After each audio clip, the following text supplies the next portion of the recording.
서른통. 저자 김남준. 출판사 생명의 말씀사. C. 직장에서의 신앙적 갈등. 지나치게 일에만 몰두하는 것 같아 주님께 죄송할 때가 있어요. 열정적으로 일을 하는 것이 나쁜 것은 아니지만 열심히 일을 하다 보면 일밖에 보이지 않을 때도 있습니다. 그리스도인이 지나치게 일에만 몰두하는 것도 죄가 아닐까요? 일에 매진하면서도 하나님 중심으로 살려면 어떻게 해야 하나요? 목표가 아니라 과정을 즐길 줄 아는 사람, 자신의 일을 기도 제목으로 삼을 줄 아는 사람이 되라. 이러한 고민은 그의 신앙과 삶의 괴리를 보여줍니다. 하나님을 향한 사랑과 맡겨진 일에 대한 열정은 함께 가야 합니다. 하나님을 향한 사랑은 있는데 부름받은 일에 대한 열정이 없는 것은 건강한 신앙이 아니며, 하나님을 향한 사랑 없이 일에 대한 열심으로 불타오르는 건 역시 그렇습니다. 물론 일에 대한 몰입 자체는 나쁜 것이라 할 수 없습니다. 우리가 한 분야에서 전문가가 되기 위해서는 반드시 상당한 기간 동안 그 일에 몰입하는 것이 필요합니다. 오히려 마땅히 하여야 할 어떤 과업에 마음을 몰입하지 않고 건성으로 하는 것이 더 나쁜 태도입니다. 그럼에도 불구하고 우리는 일에 대한 무분별한 몰입을 경계해야 합니다. 어떤 일이나 사람에 대한 몰입에는 지금 집중하고 있는 그것밖에는 아무것도 중요하게 생각하지 않는 맹점이 있기 때문입니다. 당장 자신이 몰입하는 어떤 일을 위해 가정생활이나 신앙생활을 아무렇지도 않은 듯 쉽게 희생하는 것, 나아가 계속해서 그 몰입 상태를 지속하지 않으면 불안함을 느끼는 일중독 상태에 빠지는 것은 모두 현대인의 병적인 문제입니다. 일의 태도도 중요하지만 그 일의 방향이 더 중요합니다. 그것이 옳고 가치가 있는 것이라면 열정을 갖는 것을 두려워할 필요가 없습니다. 그러나 그 일의 방향이 옳지 않은 것이라면 열정이 크면 클수록 위험합니다.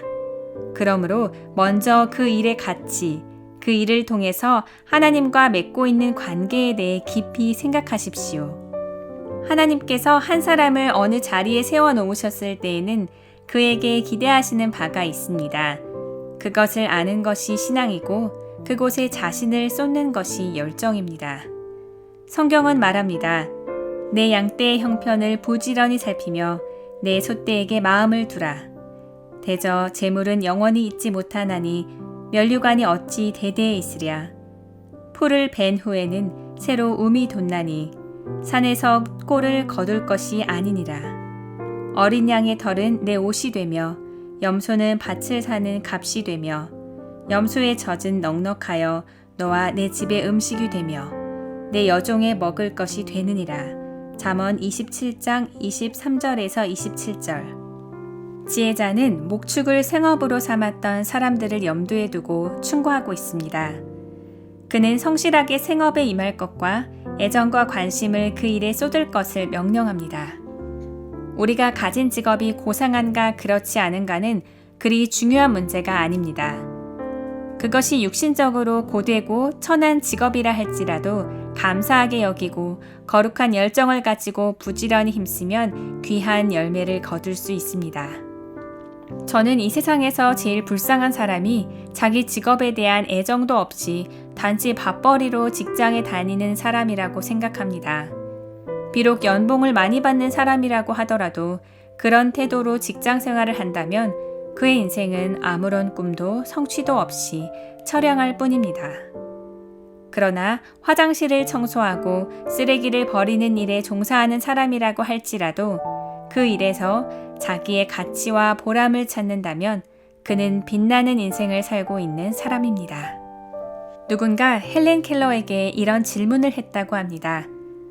앞을 못 보는 시각장애인과 소리를 못 듣는 청각장애인 중 누가 더 불쌍할까요? 그러자 헬렌 켈러는 이렇게 대답했습니다. 정말 불쌍한 사람은 그들이 아니라 시력은 있지만 비전이 없는 사람입니다. 무엇인가 경건한 목표를 가지고 사는 사람들에게는 언제나 분투하는 삶이 있습니다. 목표가 있으니 거기에 도달하지 못했기 때문에 느끼는 내적 갈등이 있고, 그로 인하여 자신을 채찍질하는 열심이 있고, 그것을 이루도록 하나님께 도움을 구하는 간절한 기도가 있습니다.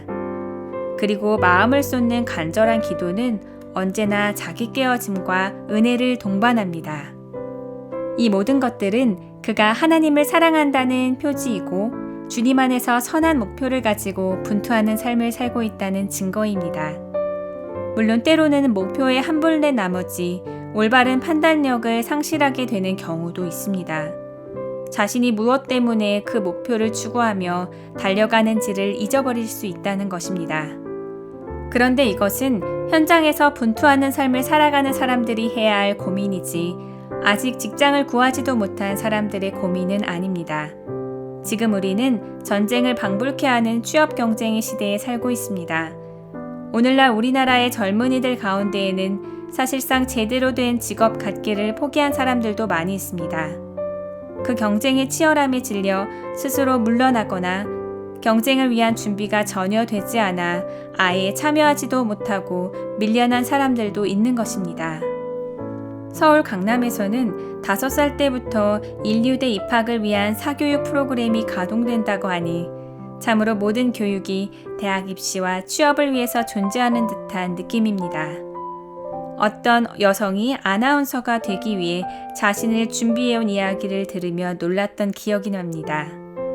그녀는 중학교 시절부터 아나운서가 되기로 뜻을 세우고 스피치 훈련부터 시작해서 고등학교 때 학교 방송반에서 활동하고 대학을 다니면서도 용모, 상식 등 아나운서가 되는데 필요한 스펙을 차근차근 쌓아나갔다고 합니다. 해외 어학연수는 물론이고 고등학교를 졸업한 직후부터 부모의 가이드를 받으며 연차적으로 성형수술을 해서 외모도 가꾸었다고 합니다.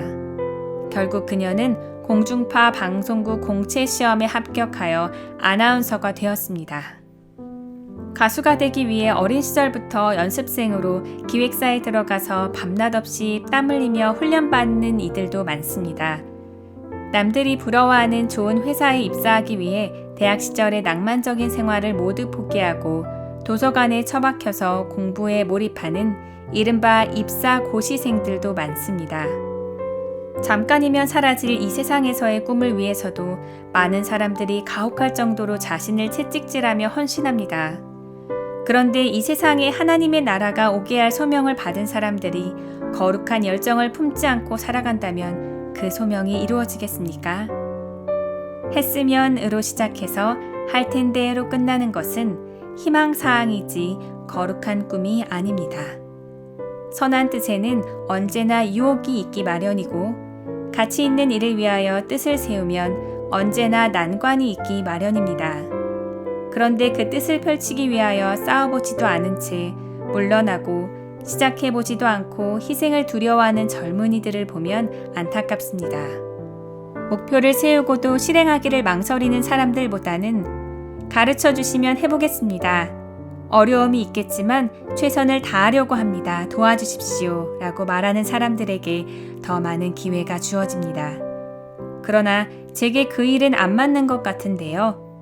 그런 일은 해본 적이 없어서 자신이 없습니다. 저는 그렇게까지 하고 싶지 않습니다. 라고 말하는 사람들은 사회에서 점점 더 쓸모없는 사람이 되어갑니다. 우리 그리스도인들에게 주어진 사명은 이 세상의 한정된 자원들을 치열한 경쟁에서 이김으로써 획득하고 그것이 하나님의 뜻에 맞도록 올바르게 사용하는 것입니다. 그것은 정당한 경쟁을 통해서 이루어져야 합니다. 그렇기에 그리스도인의 주기도문적인 삶은 끊임없이 도전하고 노력하는 삶입니다. 이 세상에 하나님의 뜻이 이루어지는 일에 어제보다 오늘 더 많이 기여하기 위해 애쓰는 것. 그것이 지금 우리가 살아있는 이유입니다. 인간으로 이 세상에 태어난 것은 위로는 하나님을 향하여 우리의 영혼을 끊임없이 정화하고 아래로는 이 세상에서 무엇인가 인류의 행복에 이바지하기 위해서입니다. 따라서 우리에게는 신앙과 학문이 모두 필요하고 하나님과 사람들에 대한 사랑도 필요합니다. 죄가 들어온 이후로 이 세상은 우리가 이렇게 살도록 내버려 두지 않습니다. 그래서 우리에게는 우리의 삶을 하나님께서 지정하신 보람된 삶으로 이끌어가기 위한 거룩한 열정과 진지함이 있어야 합니다. 만약 그것들이 없다면 우리는 그냥 세상이 주는 대로 먹고 밟는 대로 밟히며 살아가서 세상에 있으나 마나한 존재가 될 것입니다. 이 문제와 관련하여 다음과 같이 묻고 싶은 분들이 있을 것입니다. 사회생활에서 승리하기 위하여 열정을 품느라 신앙생활에 소홀해지면 어떻게 하나요? 이런 질문을 하는 사람들의 사고방식의 문제는 사회인으로 살아가는 생활과 교인으로 살아가는 생활을 분리해서 생각하는 것입니다. 우리가 그리스도의 십자가 사랑으로 구원받았을 때 우리의 모든 삶을 하나님께 드린다고 고백하였습니다. 종교생활은 하나님께, 사회생활은 세상에 바친다고 하는 것이 아닙니다. 일에 몰두한다고 신앙을 까먹는 것이 아니며 일에서 손을 뗀다고 신앙에 헌신하는 것도 아닙니다. 우리가 한때 은혜생활 잘하며 열렬히 기도하던 시기를 생각해 보십시오. 단지 한가했기 때문에 그런 생활을 할 수 있었던 것입니까? 비록 그때도 세상을 살아가는 것이 바쁘고 어려웠지만 우리의 마음이 하나님께 고정되어 있었기에 열렬한 기도와 감격의 예배를 드리는 것이 가능하지 않았습니까?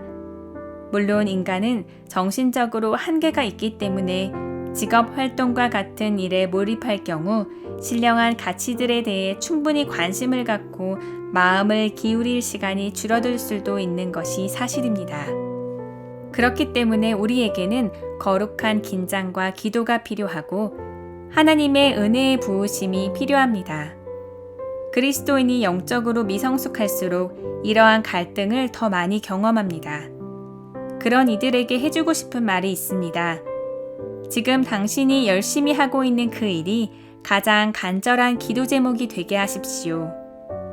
실제로 하고 있는 일과 기도 제목이 분리될 때 생활은 신앙의 초점을 잃게 되고 기도는 중언부언하게 되고 믿는 것과 사는 것 사이에 괴리가 생깁니다. 마음은 이 일에 꽂혀 있는데 기도는 마음에도 없는 일을 향하고 있다면 어찌 그 생활이 기도를 반영하겠으며 어찌 기도가 간절해지겠습니까? 우리가 무엇을 하든지 죽게 하듯 한다면 그것이 또한 우리의 간절한 기도 제목이 되어야 하지 않겠습니까? 그렇게 함으로써 우리의 모든 사회생활은 영적인 의미를 가지고 우리에게 다가오게 됩니다.